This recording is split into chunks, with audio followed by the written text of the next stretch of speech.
अस्सलाम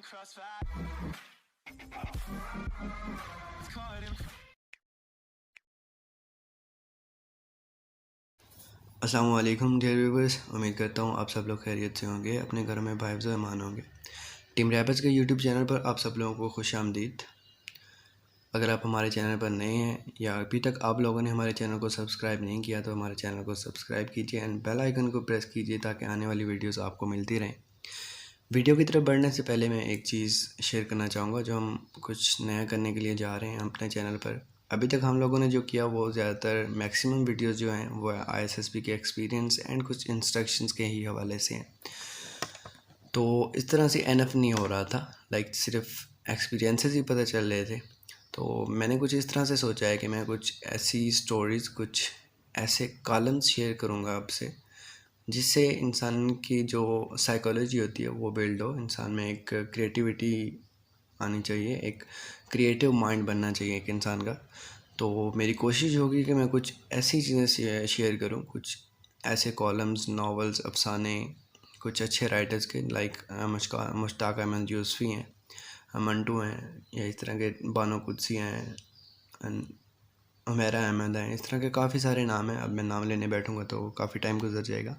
तो इस तरह के जितने भी नावल निगार हैं, अफसाना निगार हैं या कॉलम निगार हैं, या कुरान में से जितनी भी आयत वगैरह ली गई हैं जिनकी तफसीर की गई है रिलेटेड टू दिस टॉपिक्स, उनको भी मैं अब से शेयर करना शुरू करूँगा। तो इंशाल्लाह मेरी कोशिश होगी कि मैं आप लोगों के ज़हन को वसी कर सकूँ, आपके नॉलेज को भी वसी कर सकूँ एंड आपकी थिंकिंग लेवल जो है उसमें भी एक क्रिएटिविटी ला सकूँ। तो बढ़ते हैं वीडियो की जानिब, लेकिन उससे पहले अभी तक अगर आपने हमारे चैनल को सब्सक्राइब नहीं किया तो सब्सक्राइब कर लीजिए एंड बेल आइकन को प्रेस कर लीजिए ताकि आने वाली वीडियोस आपको वक्त पर मिलती रहें। एंड वीडियो के बाद अपने व्यूज़ ज़रूर शेयर कीजिएगा। अगर किसी भी किस्म का कोई क्वेश्चन हो तो आप कमेंट सेक्शन में भी बता सकते हैं, कुछ पर्सनल लेवल का या ज़्यादा इंपॉर्टेंट है तो आप मुझे मेल कर सकते हैं या मुझे व्हाट्सएप पर भी भेज सकते हैं। कॉन्टैक्ट आप लोगों के साथ ऑलरेडी शेयर्ड है, अदरवाइज़ आप मेल कर सकते हैं। मेल मेरी आप लोगों के पास है teamrahbers786@gmail.com and contact number is 034400734227। आप लोग उस पर कॉन्टैक्ट कर सकते हैं एंड अपनी क्यूरीज वहाँ पर शेयर कर सकते हैं। जिस टाइप की भी आपको वीडियो चाहिए रिलेटेड ISSB मीन जो भी आपकी क्यूरीज हैं उस रिलेटेड आप मुझे बता सकते हैं, मैं उन पर वीडियो भी कर दूँगा। सो बढ़ते हैं वीडियो की जानिब। बिस्मिल्लाहिर्रहमानिर्रहीम। अस्सलाम वालेकुम जेंटलमैन, उम्मीद करता हूँ आप सब खैरियत से होंगे। तो जेंटलमैन, आज जो मैं अपना एक्सपीरियंस बताऊँगा वो डे फर्स्ट रिपोर्टिंग डे का है। तो चलते हैं अपने एक्सपीरियंस की तरफ। जेंटलमैन, उन्होंने मुझे 9 बजे का टाइम दिया हुआ था और तकरीबन 10-11 बज गए हमारी इंटरव्यू को होते हुए। तो सबसे पहले उन्होंने ये किया कि हमारा जो मोबाइल है उन्होंने सबमिट कर लिया अपने पास, उसका टोकन दे दिया हमें, ठीक है। उसके बाद ये हुआ कि हमारा सामान उन्होंने चेक किया कि आया कि उसमें कोई इलेक्ट्रिक चीज़ नहीं है और कोई मेडिसन वगैरह और कोई छुरी वगैरह इस तरह की कोई चीज़ें, नुकसानदेह चीज़ें तो नहीं हैं। वो चेक करने के बाद हमें ये बाहरी ISSB सेंटर के बाहर ही हुआ।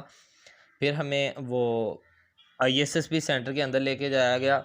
तो वहाँ पे सबसे पहले मेडिकल ऑफिसर बैठे हुए थे। उन्होंने पूछा कहाँ से आए हैं और क्या आपको कोरोना वायरस तो नहीं है, नज़ला, बुखार, ज़ुकाम, क्या आप ये समझते हैं कि आपके अंदर कोई मसला है कि जिसकी वजह से आप ISSB देना ना चाहते हो। तो ऐसा तो कोई भी नहीं वहाँ पे कहता। तो वो होने के बाद फिर हमें रूम्स अलाट किए गए और रूम्स में फ़ौरन अपना सामान रखते हुए ज़रूरी सामान जिनमें बॉल पेंट्स वगैरह, पानी और सैनिटाइज़र, हैंड सैनिटाइज़र लेके हमें उन्होंने कह दिया कि जौहर हाल चले जाएं। जौहर हाल को आजकल जिनाह हाल कहते हैं। तो वहाँ पे जाने के बाद सबसे पहले हमारे डॉक्यूमेंट्स उन्होंने चेक किए हैं।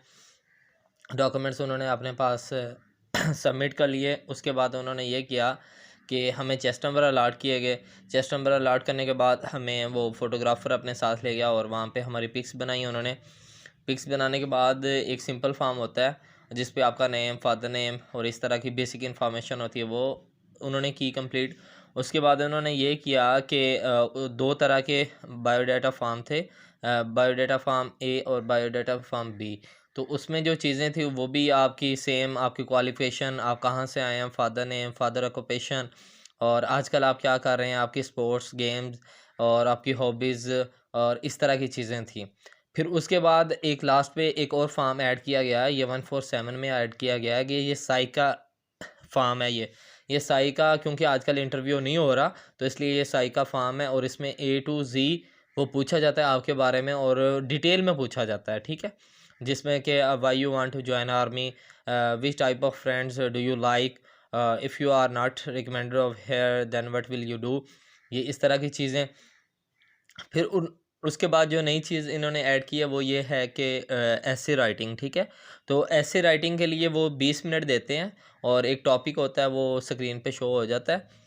तो वो है जो टॉपिक हमारा था वो था is gender equality is an issue in our society और फैब्रिकेटेड नैरेटिव ऑफ वेस्ट, ठीक है। ये 20 मिनट इसके लिए था और तकरीबन 1.5 पेज था जिसके ऊपर हमने लिखना होता था और वो बता देते हैं 250 वर्ड्स के ऊपर मुश्तमिल होना चाहिए।